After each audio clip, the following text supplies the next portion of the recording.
అందరికీ నమస్కారం అండి. ఈరోజు కథ రాత్రి 10:30 కావస్తోంది. దట్టమైన చీకటి, దానికి తోడు హోరున వర్షం. రోడ్డు కనిపించడం లేదు. కారు ముందుకి సాగడం లేదు. వైపర్స్ వేగంగా కదులుతూ కారు అద్దాలని తుడుస్తూ ఉన్నాయి. చినుకులు పెద్దగా శబ్దం చేస్తూ కారు మీద పడుతున్నాయి. డ్రైవింగ్ చేయడానికి అభిషేక్ చాలా అవస్థలు పడుతున్నాడు. కారులో ఉన్నది అతనొక్కడే. ఇంకో 10 కిలోమీటర్ల ప్రయాణం చేస్తే గమ్యం చేరిపోయినట్లే. కానీ కారు ముందుకు సాగనంటోంది. హెడ్లైట్ వెలుతురులో రోడ్డు మీద నీటి ప్రవాహం ఉధృతంగా కనిపిస్తోంది. ఆకులు, కొమ్మలు, చెత్తా చెదారం అన్నీ కొట్టుకు వస్తున్నాయి. రోడ్డుకి ఇరువైపులా దట్టమైన చెట్లు వర్ష బీభత్సవంతో తలలూపుతూ అప్పుడప్పుడు మెరిసే మెరుపు కాంతిలో జడలు విరపోసుకున్న దెయ్యాల్లాగా భయానకంగా కనిపిస్తున్నాయి. అభిషేక్ స్వతహాగా ధైర్యవంతుడు. అసిస్టెంట్ బ్యాంక్ మేనేజర్గా పనిచేసే అతనికి సిటీలో కాస్త దూరంలో ఉన్న పల్లెటూరు బ్యాంకులో బ్రాంచ్ మేనేజర్గా ప్రమోషన్ వచ్చింది. వారం క్రితం ఆ ఊరు చేరుకుని బ్యాంకుకి కాస్త దగ్గరలోని ఒక మంచి ఇల్లు అద్దెకు తీసుకుని ఫర్నిచర్ కూర్చుకుని ఆ ఇంటిని ఆ పరిసరాలని చూస్తూ సంతృప్తి పడ్డాడు అభిషేక్. పిల్లల చదువుల నిమిత్తం ఫ్యామిలీని సిటీలోనే ఉంచాడు. గంట క్రితం చిన్న చినుకులతో ప్రారంభమైన వర్షం బీభత్సం కావడంతో అతని ప్రయాణం కష్టతరం అవసాగింది. సిగరెట్ వెలిగించాలని అనిపించి జేబు తడుముకున్నాడు. అవి నిండినట్లు ఉన్నాయి. ఖాళీ పెట్టెని బయటికి విసిరేద్దామని విండో గ్లాస్ని కొంచెం కిందకి దించాడు. ఒక్కసారిగా లోపలికి వలపిరి కొట్టింది. వెంటనే గ్లాస్ని పైకి లేపివేసి కారుని నెమ్మదిగా పోనిస్తున్నాడు. సరిగ్గా అప్పుడు జరిగిందా సంఘటన. వెలుగుతున్న కారు హెడ్లైట్స్ ఉన్నట్టుండి ఒక్కసారిగా ఆరిపోయాయి. చుట్టూ గాఢాంధకారం, హోరున కురుస్తున్న వర్షం.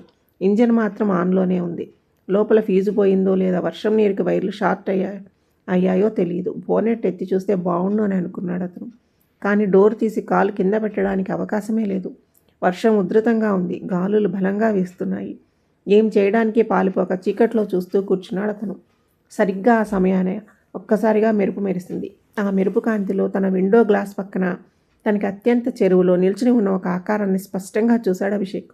ఆ ఆకారాన్ని చూసి చూడగానే అంత ధైర్యవంతుడు కూడా ఒక్కసారిగా ఉలిక్కిపడ్డాడు. కనుగుడ్లు, పెదవులు కాలినట్లు పైకి ఉబికి ఉన్నాయి. ముఖం మీద గొంతు దగ్గర చర్మం కూడుకుపోయినట్లుగా ఉంది. జుట్టు విరబోసుకుని ఒక ఆడమనిషి వర్షంలో తడుస్తూ తన విండో పక్కన తనకి అత్యంత సమీపంలో నిల్చుని తన వైపు తీక్షణంగా చూస్తుంది. కారు హెడ్లైట్స్ సడన్గా వాటంతటా అవే వెలిగాయి. ఆకారం అదృశ్యమైంది. అభిషేక్ ముఖానికి పట్టిన చెమటను తుడుచుకుంటూ కారుకి ఇరువైపులా మసకగా కనిపిస్తున్న ఆ చీకట్లో ఆకారం కోసం వెతికాడు. ఎవరూ లేరు అక్కడ. అక్కడంతా మామూలుగానే ఉంది. తన భ్రమ ఏమో కాదు. కాదు. కాలిన గాయాలతో ఉన్న స్త్రీ రూపాన్ని తను స్పష్టంగా చూశాడు. కనుగుడ్లు, పెదవులు బయటకు ఉబికి ఉన్నాయి. చూసి చూడగానే భయం కలిగేటువంటి వికృత రూపం తన మస్తిష్కంలో కదలాడుతూనే ఉంది. తను అతి స్పష్టంగా అతి దగ్గరగా చూశాడు ఆమెను. ఆమె తన కారు దగ్గరకు ఎందుకు వచ్చినట్లు? ఏ సహాయం ఆశించి తన చెంతకు వచ్చింది? ఇంతకీ మనిషా దెయ్యమా? భయపెట్టడానికా లేదా తనని ఆవరించడానికా? ఏమీ అంత చిక్కడం లేదు అభిషేక్కి. ఆకాశం మళ్ళీ మెరిసింది. ఇప్పుడు కనిపించలేదేమిటి? ఏమిటి మాయా? ఆవిడ అంత త్వరగా నడిచి వెళ్ళినా ఇంతటి వర్షంలో ఆ పరిసరాల్ని దాటిపోవడం అసాధ్యం. మరి ఎలా అదృశ్యమయ్యింది? నిజంగా దెయ్యమా? అంత టెన్షన్లోనూ అతను భయపడడం పోయి చిన్నగా తనలో తాను నవ్వుకున్నాడు. అమావాస్య రాత్రుల్లో పందెం వేసుకుని శ్మశానాల సమాధుల మీద నిద్రించే కాలేజీ రోజులు గుర్తొచ్చాయి. ఏది ఏమైనా వాతావరణం నుంచి బయటపడి త్వరగా గమ్యం చేరాలని నిశ్చయించుకున్నాడు అభిషేక్. నీటిలో కార్ని నెమ్మదిగా పోనివసాగాడు. కొంత దూరం వెళ్ళాక వర్షం తగ్గుముఖం పట్టింది. రోడ్డు కూడా బాగానే ఉంది. ఆ ఆకారానికి సంబంధించిన ఆలోచనలతోనే డ్రైవింగ్ చేస్తూ మొత్తానికి ఎలాగో గమ్యం చేరాడు అభిషేక్. బ్యాంకు అటెండర్ ఇంటికి వెళ్ళి అతన్ని లేపి తన ఇంటి తాళం చెవి అడిగాడు. బాబుగారు, ఇంత రాత్రి వేళ మీరు ఒక్కరే అక్కడే ఏం పడుకుంటారు? ఈ రాత్రికి మా ఇంటి దగ్గరే ఉండిపోండి, తెల్లారాక వెళ్దురు గాని. అటెండర్ ప్రాధేయపడినా నిరాకరించాడు అభిషేక్. తాళం తీసి గదిలోనికి ప్రవేశించగానే మొహానికి చల్లని గాలి తగిలినట్లయింది. అంతేకాదు, ఇంట్లోకి అడుగుపెట్టగానే ఎవరో ఢీ కొట్టినట్టు తనలో నుండి నడిచి వెళ్ళినట్లు అనిపించింది. స్వతహాగా ధైర్యవంతుడైన అభిషేక్ ఆ ఫీలింగ్స్కి ప్రాధాన్యత ఇవ్వకుండా డ్రెస్ మార్చుకుని తలుపు గడియపెట్టి బాత్రూంలో కాళ్ళు చేతులు మొహం కడుక్కుని కుళాయి కట్టేసి బెడ్రూమ్లోనే చేరి మంచం మీద జారబట్టాడు. జరిగినదంతా తుడిచేసి నిద్రకు ఉపక్రమించాడు. క్రమంగా నిద్రలోకి జారుకున్నాడు. మధ్యరాత్రి హఠాత్తుగా మెలకువ వచ్చింది. ఏదో చప్పుడు వినిపిస్తుంది. చెవులు రిక్కించి శ్రద్ధగా విన్నాడు. మువ్వల చప్పుడు. ఎవరో ఇటు నుంచి అటు, అటు నుంచి ఇటు నడిచి వెళ్తున్నారు. మనిషి మాత్రం కనిపించడం లేదు. అడుగుల శబ్దం మాత్రం వినిపిస్తోంది. మంచం మీద నుంచి లేచి శబ్దాన్ని అనుసరించాడు. మువ్వల శబ్దం బాత్రూం వైపు వెళ్ళింది. నీళ్ల చప్పుడు వినిపిస్తోంది. ఇదేమిటి? ఇందాక తను కుళాయి కట్టేశాడు కదా మరి, ఇప్పుడు ఏమిటిలా? అతను అటువైపు నడిచాడు. బాత్రూమ్ని సమీపించేసరికి లోపల నుంచి వస్తున్న శబ్దాలను విని నిర్ఘాంతపోయాడు. ఎవరో స్త్రీ లోపల కూనిరాగం తీస్తూ స్నానం చేస్తోంది. కూనిరాగంతో పాటు కాలి మువ్వల చప్పుళ్ళు, ఒళ్ళు తోముకుంటున్న చేతి గాజుల చప్పుళ్ళు స్పష్టంగా వినిపిస్తున్నాయి. అభిషేక్కి ఏమీ అంతు చిక్కడం లేదు. తను రాత్రి తలుపులన్నీ వేసే గడియ పెట్టే కదా నిద్రపోయాడు. బాత్రూంలో కుళాయి కూడా తను కట్టేసే వచ్చాడు. మరిదేమిటి, ఇది ఎలా సాధ్యం? అసలు ఆమె లోపలికి ఎలా వచ్చింది? అతను ఒక్క అడుగు ముందుకు వేస్తూ బాత్రూమ్ దగ్గరికి చేరాడు. డోర్ సగం మాత్రమే వేసింది. లోపల లైట్ వెలుగుతుంది. తలుపు లోపలికి తొద్దామా వద్దని ఒక్క నిమిషం ఆలోచించి ధైర్యం చేసి తలుపుని తోచాడు. లోపల ఎలాంటి దృశ్యము కనిపించినా సరే దానిని ఎదుర్కోవడానికి ధైర్యంతో సంసిద్ధుడై ఉన్నాడు. అక్కడ లోపలికి చూడగానే నిశ్చేష్టుడయ్యాడు అభిషేక్. ఎవరూ లేరు అక్కడ. కుళాయి మాత్రం ఇప్పే ఉంది. బాల్చి నిండిపోయి నీరు పోతూనే ఉంది.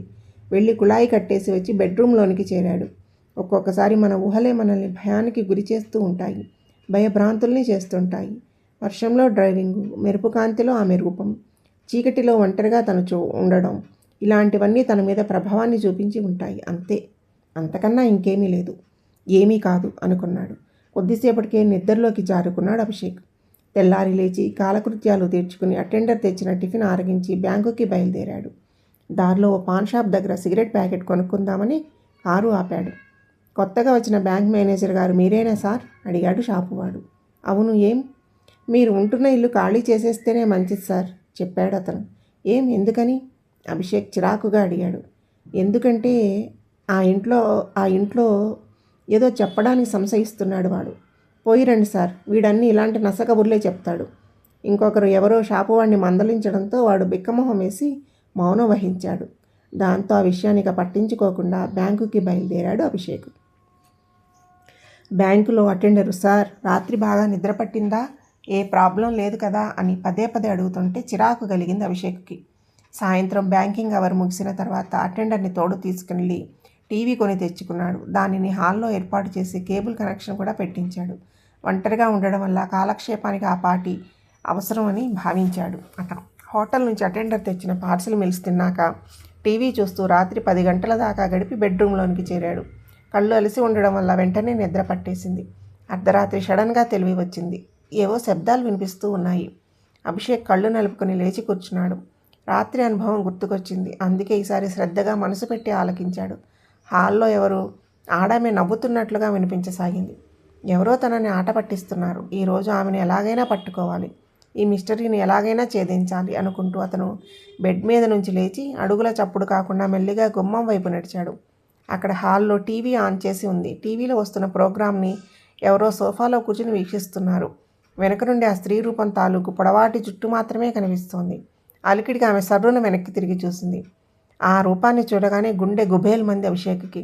ముఖం వికృతంగా కాలిన గాయాలతో ఉన్న భయంకరమైన రూపం క్షణమంటే క్షణకాలంలో కనపడి మెరుపు వేగంతో పక్క గదిలోకి వెళ్ళిపోయింది. కాదు, ఆమె గదిలోనికి దూసుకుపోయినట్లుగా అనిపించింది. ఇదంతా లిప్తపాటు కాలంలో జరిగిపోయింది. అదే రూపం, తన కారు దగ్గర చూసిన రూపం. అవును, ఆమె, సందేహం లేదు, ఆవిడే. తనను ఎందుకు అనుసరిస్తున్నట్లు, తనను ఎందుకు వెంబడిస్తున్నట్లు? అతడు ధైర్యం కూడగట్టుకుని ఆ గది వైపుకు నడిచాడు. గదిలోనికి వెళ్ళి లైట్ వేసి గది అంతా పరికించి చూశాడు. ఆమె కానీ ఆమె ఆనవాళ్లు కానీ ఎక్కడా కనిపించలేదు. అంతా నిర్మానుష్యంగా ఉంది. తిరిగి అభిషేక్ లోపలికి వచ్చి ఆన్ చేసి ఉన్న టీవీని ఆఫ్ చేసి తన గది వైపు నడుస్తుండగా వెనుక ఎవరో వస్తున్న అలికిడయ్యింది. వెనక్కి తిరిగి చూస్తే ఎవరూ కనిపించలేదు. కానీ తనను ఎవరో అనుసరిస్తున్నారు. ఆ విషయం స్పష్టంగా తెలుస్తూనే ఉంది. అభిషేక్ లైట్లన్నీ ఆఫ్ చేసి తన గదిలోనికి వచ్చి పడుకున్నాడు. ఏమిటి ఇదంతా? అసలు ఏం జరుగుతుంది? ఏమీ అంతు చిక్కడం లేదు. జరుగుతున్న సంఘటనలకు సంబంధించి ఆలోచనలలో నిమగ్నుడై ఉండగానే హాల్లోకి ఎవరో స్త్రీ నడిచి వెళ్తున్న మువ్వల చప్పుడు వినిపించింది. మళ్ళీ టీవీ ఆన్ అయ్యింది. ఆమె నవ్వు తెరలుగా వినిపిస్తుంది. అభిషేక్కి మంచం మీద నుంచి లేచి హాల్లోకి వెళ్ళి ఆమెని చూడాలనే తలంపు కలిగింది. కానీ అభిషేక్ లేవలేకపోతున్నాడు. బలాన్ని ఎంత పుంజుకున్నా, సాయశక్తులతో లేచి నిల్చుందామన్నా సరే అతడు లేవలేని స్థితిలో అక్కడే మంచం మీద అలాగే కూర్చుని ఉన్నాడు. హాల్లో మాత్రం టీవీ పలుకుతూనే ఉంది. రాత్రి ఎలాగో గడిచింది. తెల్లారి 8 అయ్యేదాకా లేవలేకపోయాడు అభిషేక్. లేచినాక హడావుడిగా బాత్రూంలోకి దూరి ఫ్రెష్ అయ్యి డ్రెస్ వేసుకుని ఆదరాబాదరాగా బ్యాంకుకి వెళ్ళిపోయాడు. తన ఛాంబర్లో బ్యాంక్ ఫైల్లో తలదూర్చి బిజీగా ఉన్న సమయంలో నమస్కారమండి అని ఎవరిదో గొంతు వినిపించడంతో తల పైకెత్తి చూశాడు అభిషేక్. తెల్లని దుస్తులు, నల్లని శరీరం, మెడలో బంగారు గొలుసు, చేతివేళ్ళకి ఉంగరాలతో ఒక ఆయన ఎదురుగా కూర్చుని ఉండడంతో ప్రతి నమస్కారం చేసి ఏం కావాలి అన్నట్టు అతని వైపు చూశాడు అభిషేక్. నేను ఈ ఊరికి ప్రెసిడెంట్ నండి, పేరు సుబ్బరాజండి, మేజర్ పంచాయతీ ప్రెసిడెంట్ నండి. మా ఊరి బ్యాంకుకి మేనేజర్గా మీరు వచ్చారని తెలిసి పలకరిద్దామని వచ్చానండి అన్నాడు అతను. అలాగా, కాఫీ టీ ఏం తీసుకుంటారు అడిగాడు అభిషేక్ మర్యాదగా. అలవాటు లేదండి, పొద్దుపోయినాక ఓ పెగ్గు వేస్తానండి. ఏం చేస్తాం మరి, రైతులం కదండి, పగలంతా పొలంతోటి కుస్తీలు పడతా ఉంటాం, రాత్రి అవగానే చిన్న రిలాక్స్ అండి. ఇలా చెబుతూ ఉన్నానని ఏమి అనుకోకండి. అతను చెప్పే విధానానికి చిన్నగా నవ్వాడు అభిషేక్. అన్నట్టు మేనేజర్ గారు, మీరు ఈ ఊర్లో అద్దెకి ఇల్లు తీసుకున్నారని విన్నానండి. అది అంత మంచి కొంప కాదండి. నన్ను కలిస్తే మంచి ఇల్లు ఏర్పాటు చేసి ఉండేవాడిని కదా. ఇప్పటికైనా మించిపోయింది లేదు, ఇల్లు ఖాళీ చేసేయండి గుసగుసగా చెప్పాడు సుబ్బరాజు. ఇంటికి ఏమైందండి, చక్కగా ఉంది, గాలి వెలుతురుతో సదుపాయంగా ఉంది. ఇంటి ముందర కారు పెట్టుకోవడానికి చోటు కూడా ఉంది. అలాంటి ఇంటిని బాగా లేదంటారేమిటి అడిగాడు అభిషేక్. అయ్య బాబోయ్, నేను అంటుంది సదుపాయాల గురించి కాదండి బాబు. ఆ ఇంట్లో మరి మీకు చెప్పలేం కానీ ఒక ఆవిడ బలవంతంగా చచ్చిపోయిందండి. అదే చచ్చిందో లేదా మొగుడు తగలెట్టేశాడో తెలియదు కానీ భయంకరమైన గావు కేకలతో ఊరంతా దద్దరిల్లిపోయేలాగా అరిచరిచి మరీ ప్రాణం విడిచిందండి. ఎంత అందగత్తో తెలుసా అండి, చూడడానికి 2 కళ్ళు చాలవంటే నమ్మండి. అంతటి అందగత్తె కూడా చూడలేనంత వికృత శివంగా మారిపోయిందండి. అంతటితో అయ్యిందా, లేదే. అప్పటి నుండి గాలి ఆ ఇంట్లో తిరుగుతూ అందరినీ భయపెడుతుందండి. చీకటైతే చాలు ఆ పక్కకి ఎవరూ పోరండి.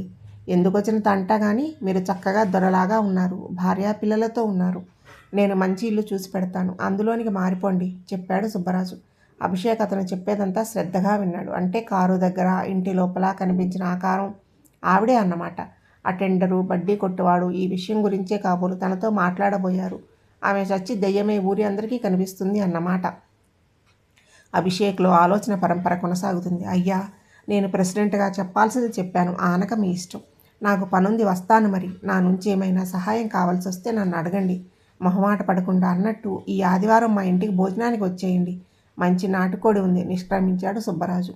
ఎప్పుడొచ్చాడో కానీ అటెండర్ సుబ్బరాజు చెప్పిందంతా విన్నాడు.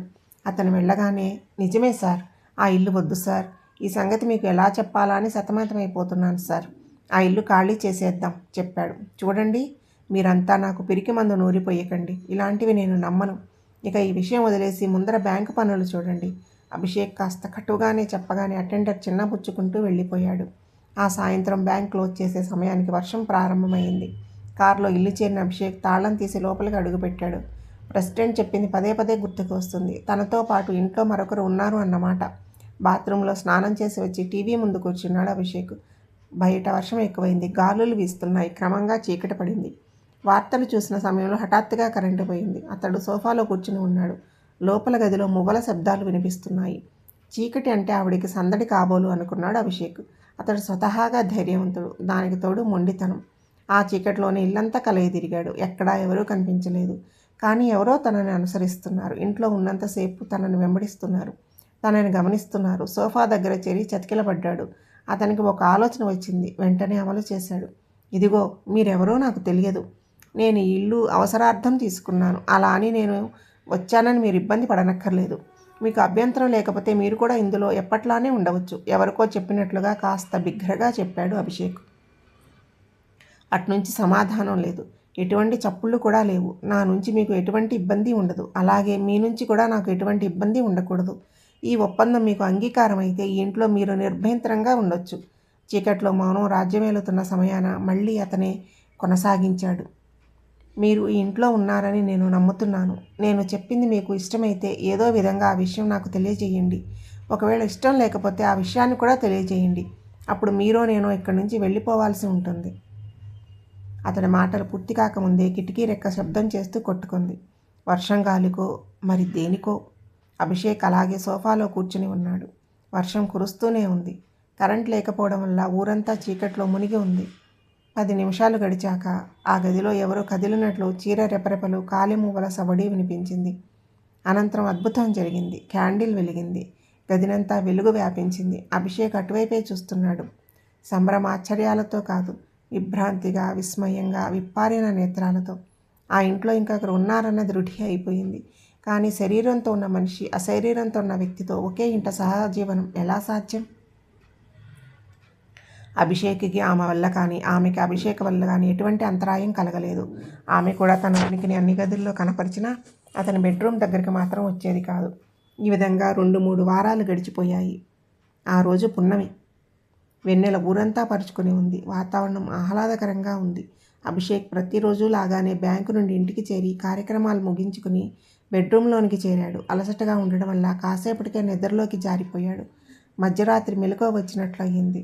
నిద్రమత్తులో కళ్ళు తెరిచి తెరవలేనట్లుగా చూశాడు. కిటికీ నుండి వెన్నెల గదిలోనికి ప్రసరిస్తుంది.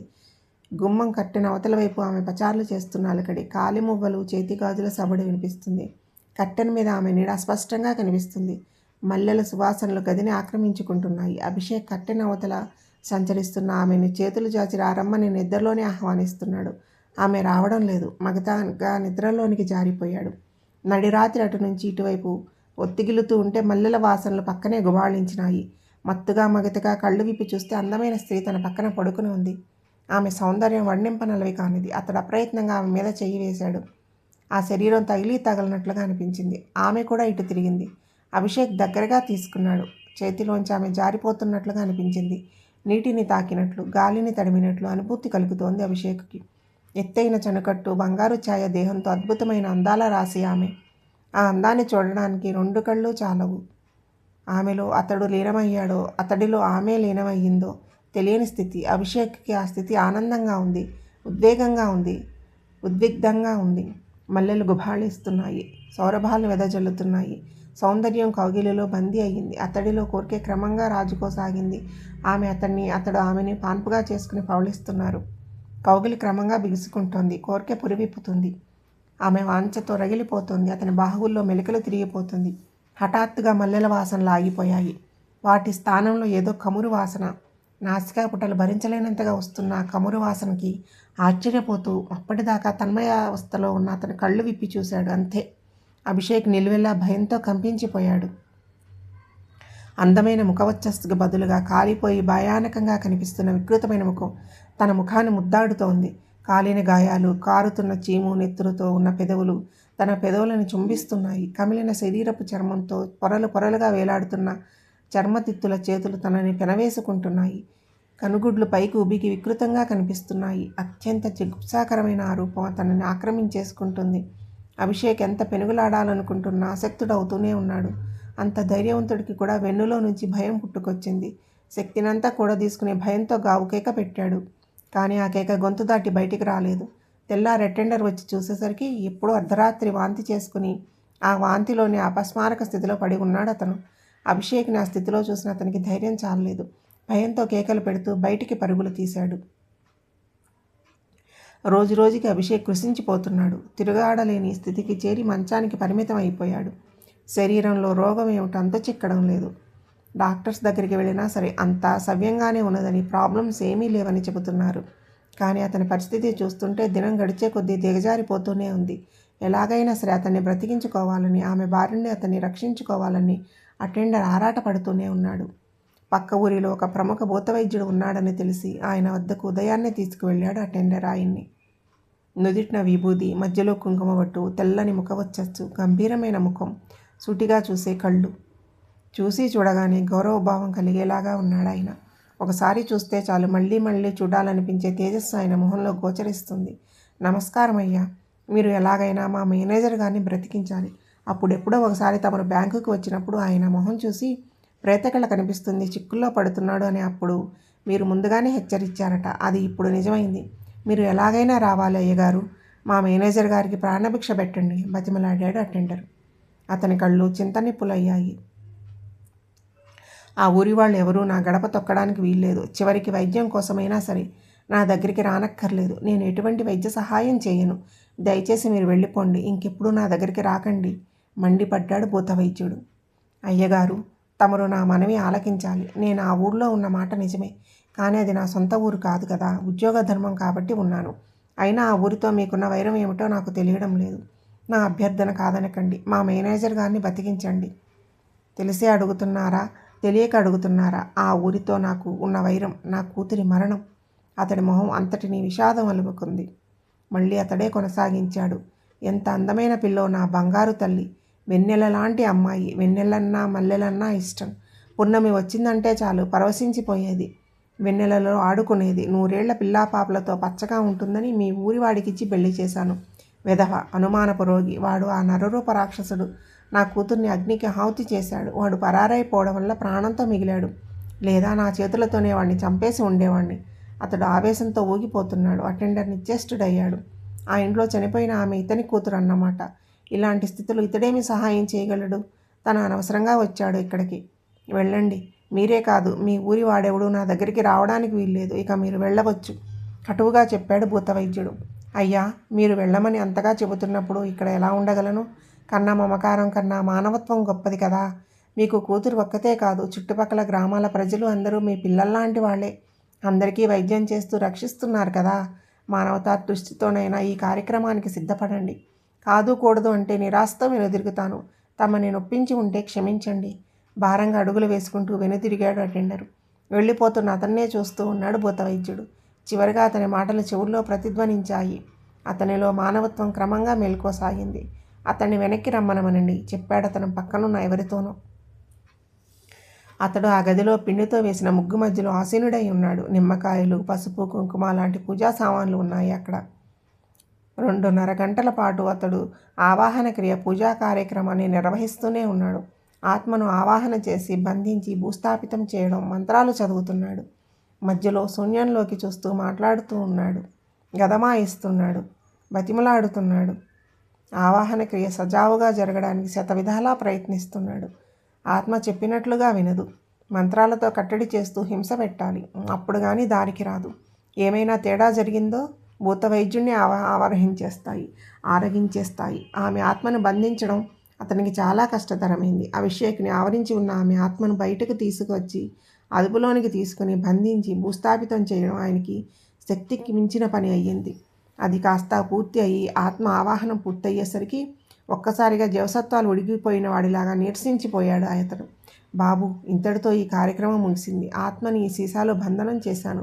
ఊరికి దూరంగా తీసుకువెళ్ళి 3 అడుగుల గొయ్యి తీసి అందులో పాతిపెట్టాలి. దాంతో నేను వచ్చిన పని పూర్తి అయినట్లే, చెప్పాడు భూతవైద్యుడు నీరసంగా. అందరూ నిశ్శబ్దంగా అతను చేసే పనిని చూస్తున్నారు. వాడు, ఆ దుర్మార్గుడు, వాడి చేతులతో నా కూతురి శరీరాన్ని సజీవంగా తగలబెడితే నేను నా పాపిష్టి చేతులతో నా కూతురు ఆత్మను భూస్థాపితం చేస్తున్నాను. కన్న కూతురి ఆత్మను బంధించి మంత్రాలతో బాధించి భూస్థాపితం చేయడం ఏ తండ్రికైనా ఎంత నరకయాతన. పెంచిన చేతులతోనే బందీని చేశాను. భగవంతునికి ఏ ద్రోహం చేశానో నాకు ఈ దుస్థితి దాపురించింది. రేపు అబ్బాయిని ఏదైనా గుడికి తీసుకెళ్లి దైవదర్శనం చేయించండి. త్వరగానే కోలుకుంటాడు. 2-3 రోజుల్లో తన వీధుల్లో హాజరవుతాడు. ఇక మీరంతా ధైర్యంగా ఉండండి, నిశ్చింతగా ఉండండి. ఇక మీదట నా కూతురి నుండి మీకు ఎలాంటి ఆపదలు రాబోవు. నాకు సెలవు ఇప్పించండి అతడు వెళ్ళడానికి అని లేచాడు. అయ్యా, ఇది తమను ఉంచండి అంటూ అటెండర్ అతనికి సంభావన ఇవ్వబోయాడు. నిరాకరించాడు అతను. ఇది మీ ఊరికి పట్టిన పీడ. కూతురైనా మరెవరైనా కానీ కాపాడడం నా బాధ్యత. వెళ్ళొస్తాను, సెలవు. అభిషేక్ చేతులు జోడించి కృతజ్ఞతాపూర్వకంగా చూశాడు. భూతవైద్యుడు నడుచుకుంటూ ముందుకు సాగిపోయాడు.